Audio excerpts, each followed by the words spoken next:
آپ صلی اللہ علیہ وسلم نے جبریل علیہ السلام سے سوال کیا، یہ بزرگ شخص کون ہے اور یہ کیا ماجرا ہے؟ جبریل علیہ السلام نے بتایا، یہ آپ کے باپ حضرت آدم علیہ السلام ہیں اور یہ نسل آدم ہیں۔ آدم علیہ السلام اپنے اولاد کے نیک لوگوں کو دیکھ کر خوش ہوتے ہیں اور بری لوگوں کو دیکھ کر روتے ہیں۔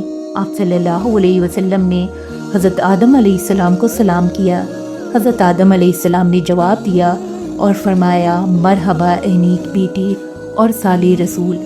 پھر آپ جبریل علیہ السلام کے ساتھ دوسرے آسمان پر گئے، وہاں بھی آپ صلی اللہ علیہ وسلم کا استقبال کیا گیا۔ دوسرے آسمان پر آپ صلی اللہ علیہ وسلم کی ملاقات حضرت یحییٰ علیہ السلام اور حضرت عیسیٰ علیہ السلام سے ہوئی اور آپ نے انہیں سلام کیا۔ آپ صلی اللہ علیہ وسلم فرماتے ہیں کہ حضرت عیسیٰ علیہ السلام درمیانی قد کے ہیں اور ان کی رنگت سرخ ہے، بال گھنگرالے اور کاندھوں تک لمبے ہیں جیسے ابھی نہ آئے ہوں۔ حضرت یحییٰ علیہ السلام اور حضرت عیسیٰ علیہ السلام خالازاد بھائی بھی ہیں۔ حضرت یحییٰ اور حضرت عیسیٰ علیہ السلام نے بھی آپ کا استقبال کیا اور کہا، مرحبا اے پیاری بھائی اور پیاری نبی۔ پھر جبریل علیہ السلام آپ کو تیسرے آسمان کی طرف لے چلے۔ آپ تیسرے آسمان پر داخل ہوئے، یہاں اپنے خوبصورت شخص کو دیکھا اور جبریل علیہ السلام سے دریافت کیا، یہ کون ہے؟ جبریل علیہ السلام نے فرمایا، یہ حضرت یوسف علیہ السلام ہیں۔ یہاں بھی آپ کا استقبال پیارے بھائی اور پیارے رسول مرحبا کہہ کر کیا گیا۔ پھر آپ چوتھے آسمان کی طرف گئے اور پوچھ تاچھ کے بعد چوتھے آسمان پر قدم رکھا۔ آپ نے وہاں حضرت ادریس علیہ السلام کو دیکھا اور ان سے ملاقات کی۔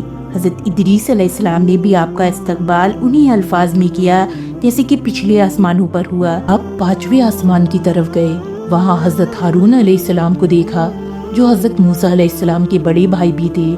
حضرت ہارون علیہ السلام نے بھی آپ کا استقبال پیارے بھائی اور پیاری نبی جیسے الفاظ سے کیا۔ پھر آپ چھٹے آسمان پر پہنچے اور وہاں آپ کی ملاقات حضرت موسیٰ علیہ السلام سے ہوئی، انہوں نے بھی آپ کا استقبال کیا۔ پھر آپ ساتویں آسمان پر گئے اور وہاں ایک بزرگ شخص کو دیکھا۔ آپ صلی اللہ علیہ وسلم نے جبریل علیہ السلام سے پوچھا، یہ کون ہے؟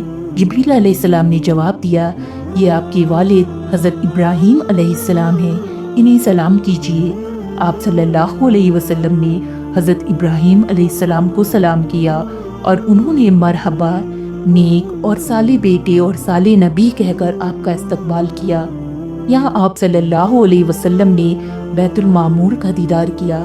بیت المعمور جو بیت اللہ کی سیٹ میں 7ویں آسمان پر ہے، کے بارے میں یہ بھی روایت ہے کہ ہر روز 70,000 فرشتے اس کا طواف کرتے ہیں اور جو فرشتہ ایک بار طواف کر لیتا ہے اس کو قیامت تک دوبارہ طواف کا موقع نہیں ملتا۔ پھر جبریل علیہ السلام آپ صلی اللہ علیہ وسلم کو سدرۃ المنتہا تک لے گئے۔ یہاں آپ صلی اللہ علیہ وسلم نے ایک درخت دیکھا جس کے پتے ہاتھی کے کانوں کے مانند تھے اور پھل بڑے بڑے گھڑوں کی طرح۔ اس درخت کی جڑوں سے 4 نہریں نکل رہی تھیں۔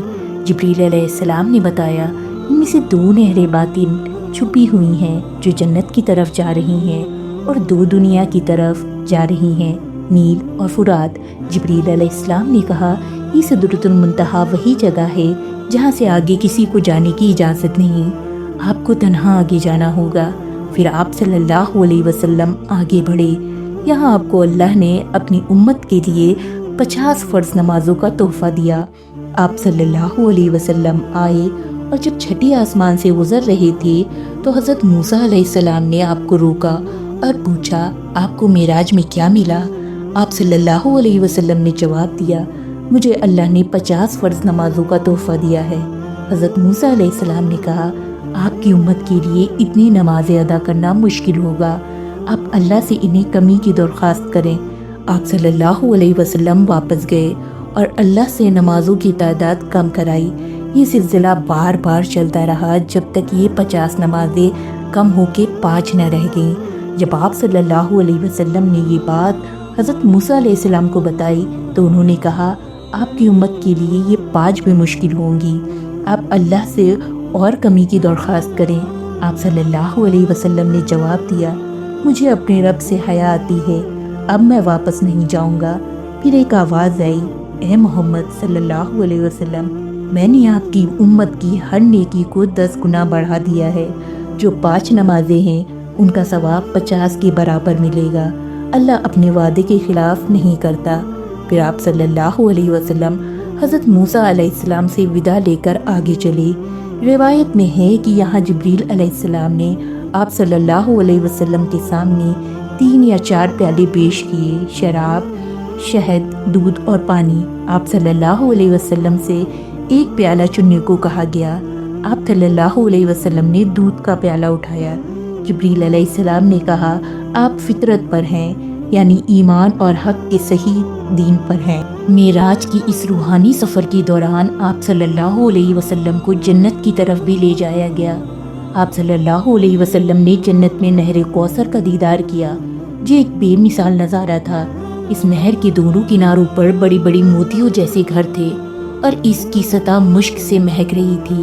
آپ صلی اللہ علیہ وسلم نے اس نہر میں اپنا ہاتھ ڈالا اور اس کی ٹھنڈک اور خوشبو کو محسوس کیا۔ آپ صلی اللہ علیہ وسلم نے جنت کے میدانوں اور باغوں کا بھی دیدار کیا۔ وہاں ہر طرف سبز رنگ کے خوبصورت نظارے اور چاندنی جیسے چمکتے ہوئے پھول نظر آئے۔ جنت کی سکون بھری فضا نے آپ کے دل کو سکون دیا۔ سفر کے دوران آپ صلی اللہ علیہ وسلم کو جہنم کی بھی سیر کروائی گئی۔ جہنم کے دہشتناک منظر دیکھ کر آپ صلی اللہ علیہ وسلم کا دل افسوس اور اضطراب سے بھر گیا۔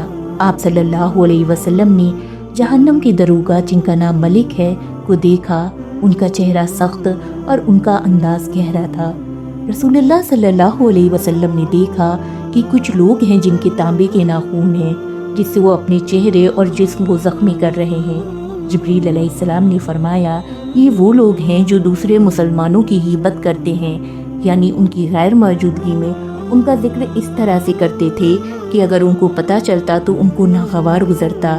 رسول اللہ صلی اللہ علیہ وسلم کو ایسے لوگ دکھائے گئے جن کا سر ایک بہت بڑے پتھر سے کچلا جاتا تھا، جس کے بعد وہ خود بخود ٹھیک ہو جاتے اور دوبارہ ان کا سر کچلا جاتا اور اسی طرح ہوتا رہتا۔ جبریل علیہ السلام نے عرض کیا، یہ وہ لوگ ہیں جو جان بوجھ کر فرض نماز چھوڑ دیتے ہیں۔ پھر آپ صلی اللہ علیہ وسلم کو ایسے لوگ دکھائے گئے جن کی شرمگاہ پر آگے اور پیچھے کپڑوں کے کچھ ٹکڑے لٹکے ہوئے تھے اور وہ اونٹ اور بیل کی طرح جہنم کے پتھر اور کانٹے کھا رہے تھے۔ جبریل علیہ السلام نے عرض کیا، یہ وہ لوگ ہیں جو دنیا میں اپنے مال کی زکوٰۃ نہیں دیتے تھے۔ اس کے بعد آپ صلی اللہ علیہ وسلم کو ایسے مرد اور عورت دکھائے گئے جن کے سامنے اچھا اور عمدہ کھانا رکھا ہوا ہے، لیکن وہ سڑا ہوا گوشت کھا رہے ہیں۔ جبریل علیہ السلام نے عرض کیا کہ یہ وہ لوگ ہیں جو دنیا میں حلال شوہر یا بیوی کے ہوتے ہوئے بھی زنا میں مبتلا ہوتے تھے اور ناجائز تعلقات رکھتے تھے۔ پھر آپ صلی اللہ علیہ وسلم کو دکھایا گیا کہ ایک شخص ہے جس کے پاس لکڑیوں کا بہت بڑا گٹھر ہے، جسے وہ اٹھا بھی نہیں سکتا، لیکن وہ اس میں مزید لکڑیاں لا لا کر رکھ رہا ہے۔ بتایا گیا یہ وہ شخص ہے جو دنیا میں دوسروں کے حقوق کھا جاتا تھا یا امانت میں خیانت کرتا تھا۔ پھر آپ صلی اللہ علیہ وسلم کو دکھایا گیا کہ کچھ لوگوں کے ہونٹ اور زبان لوہے کی کینچیوں سے کاٹے جا رہے ہیں۔ کچھ دیر میں ان کی حالات ٹھیک ہو جاتے، پھر اس کے بعد دوبارہ ان کو یہی عذاب دیا جاتا۔ یہ سلسلہ اسی طرح چلتا رہا۔ بتایا گیا یہ وہ خطیب اور علماء ہیں جو دوسروں کو تو نصیحت کرتے تھے مگر خود عمل نہیں کرتے تھے۔ پھر دکھایا گیا کہ کچھ لوگ ہیں جو ایک نہر میں تیر رہے ہیں اور جیسے ہی اس سے نکلنے کی کوشش کرتے ہیں ان کے منہ پر پتھر مار دیا جاتا ہے اور وہ پھر اسی نہر میں چلے جاتے ہیں۔ ان کے پیٹ بہت بڑے بڑے ہیں اور وہ پتھر کھا رہے ہیں۔ بتایا گیا یہ وہ لوگ ہیں جو دنیا میں سود کا مال کھایا کرتے تھے۔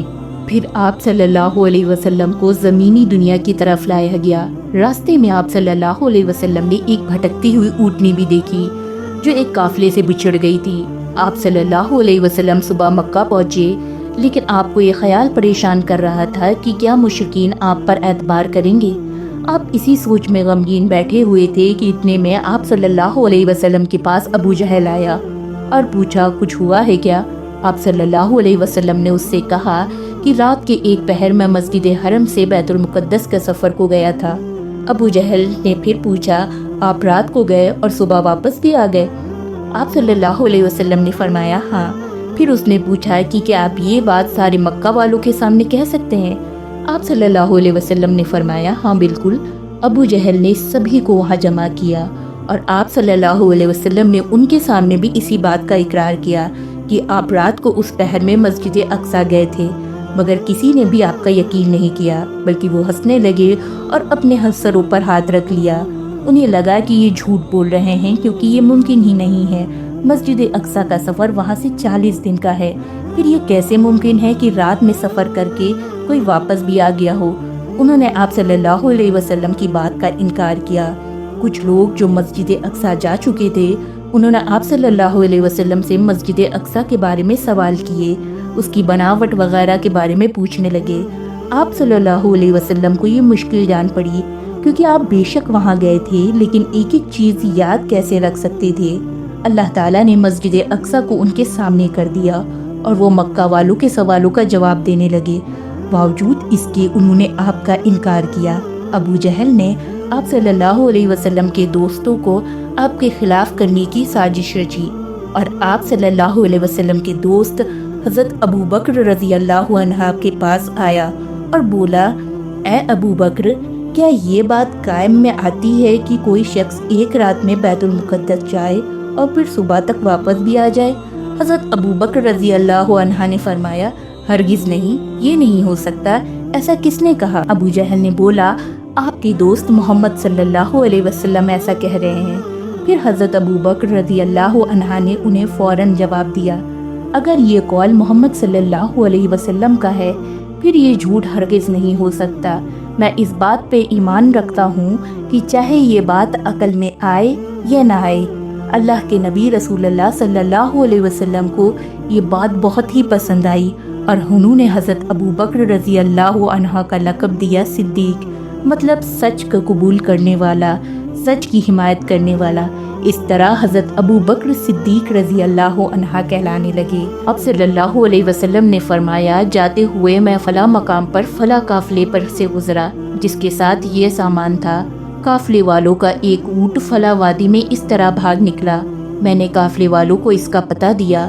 واپس آتے ہوئے فلاں وادی میں فلاں قبیلے کا قافلہ مجھے ملا، سب لوگ سو رہے تھے، میں نے ان کے برتنوں سے پانی پیا اور اس بات کی ایک علامت بھی چھوڑ دی کہ اس سے پانی پیا گیا ہے۔ ایسا ہی کچھ اور عطے پتے آپ نے دیے، اور بعد میں آنے والے قافلوں سے ان کی تصدیق بھی ہو گئی۔ اس طرح زبانیں بند تو ہو گئیں، لیکن دل یہی سوچتے رہے کہ یہ کیسے ہو سکتا ہے۔ دوستو، واقعہ شب معراج اللہ کی قدرت اور رسول اللہ صلی اللہ علیہ وسلم کی شان کا ایک عظیم اظہار تھا۔ اس رات ہمیں نماز کا تحفہ ملا جو اللہ کے قریب ہونے کا ذریعہ ہے۔ آئے اس واقعے سے ہدایت دیتے ہیں اور اپنی زندگی کو بہتر بنائیں۔ اگر یہ ویڈیو پسند آئے تو لائک اور شیئر ضرور کریں، اور ہمارے چینل محت دا گائیڈڈ ون کو سبسکرائب کرنا نہ بھولیے۔ میں امرین خان آپ سے اجازت چاہتی ہوں۔ اللہ حافظ۔